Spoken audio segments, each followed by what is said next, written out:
There's a specific kind of person who, when a trip gets canceled, feels something they're almost embarrassed to admit out loud. Relief. Not because they didn't want to go, but because Tuesday can now be Tuesday again. The coffee can happen at the right time. The walk can happen at the right time. The evening can wind down the way evenings are supposed to wind down. And for a moment, just a moment, the world feels like it fits properly again. If you know that feeling, this is about you. Not the version of you that people make gentle fun of. Not the, oh, you're so predictable version, or the, don't you ever just be spontaneous version? The real version. The one that has quietly figured something out about how to live that most people spend years missing entirely. Let's start with the thing that confuses people most about routine lovers, because it's worth naming directly. The assumption is that choosing sameness is choosing smallness.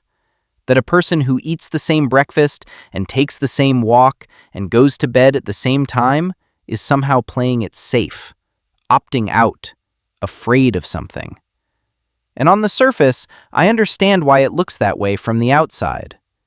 But what that reading completely misses is what's actually happening inside the brain of a person who has built their days with intention.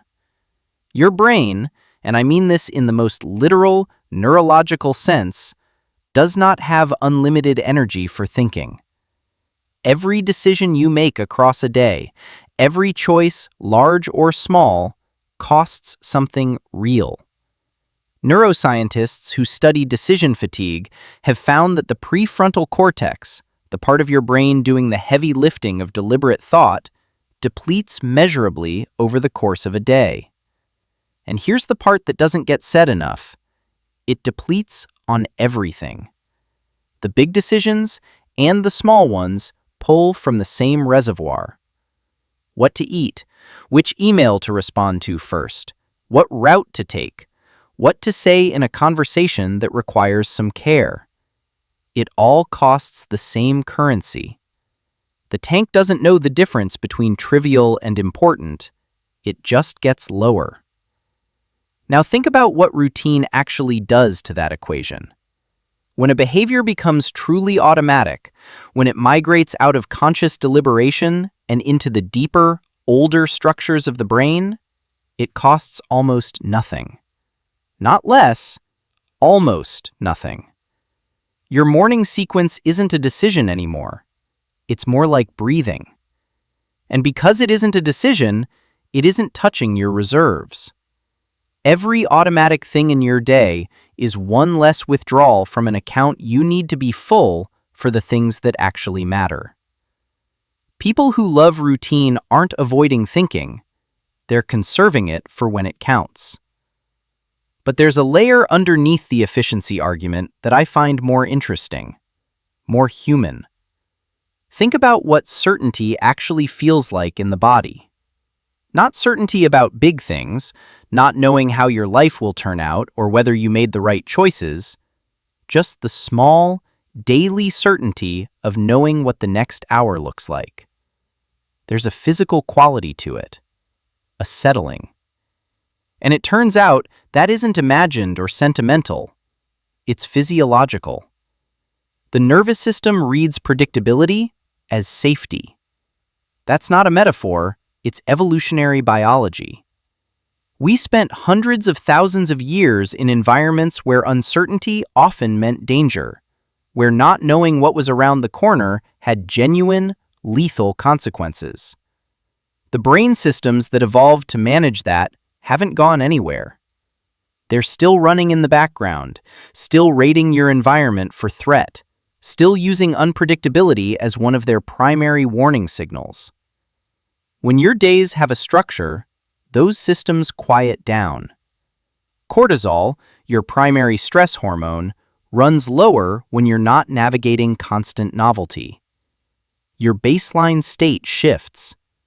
You don't feel less alive, you feel less braced. Chronic uncertainty, even about small things, is genuinely tiring in a way that's hard to trace back to its source. You just feel vaguely worn down and don't know exactly why.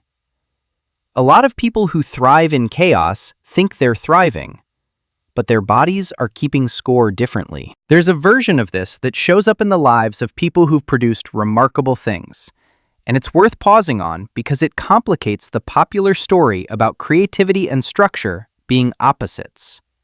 Darwin had a path, a specific gravel path around his property that he walked every single day, in the same pattern, multiple times. It wasn't incidental. He thought on that path.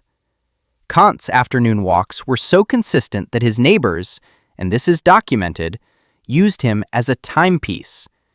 If Kant was coming around the corner, it was 3:30. Maya Angelou rented a hotel room she never slept in, just to write in. Every morning, same room, same time, same ritual, before a single word. These weren't quirks. They were infrastructure, deliberately built conditions that allowed their inner life to go somewhere important without the friction of figuring out the outer life first.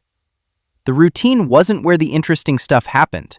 The routine was what protected the space where the interesting stuff happened.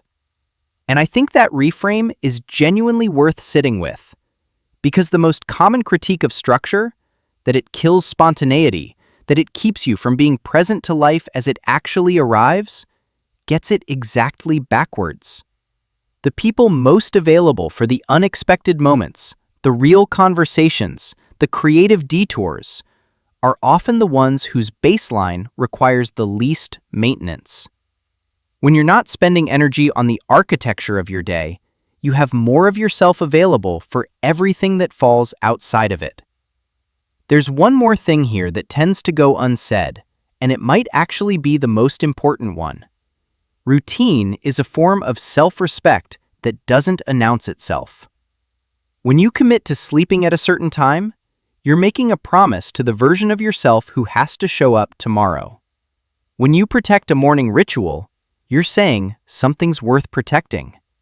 When you eat with regularity, move with regularity, rest with regularity, you are, in the most unglamorous and ordinary way possible, taking care of a person, yourself, consistently, without fanfare.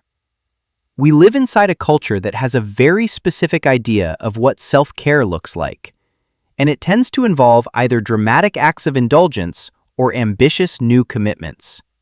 The weekend retreat, the resolution, the overhaul. What it rarely celebrates is the person who has been quietly doing the same small things for years and is, as a result, genuinely okay.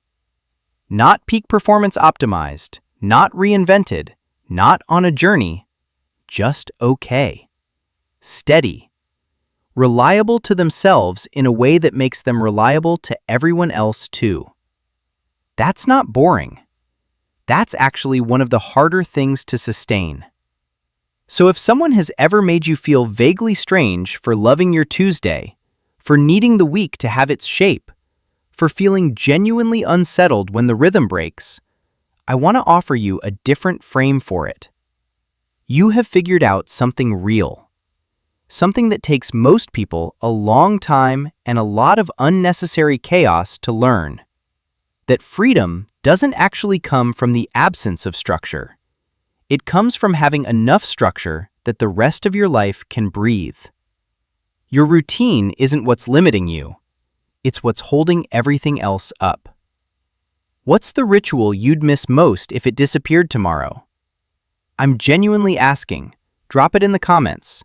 The specific thing. I read every one of them.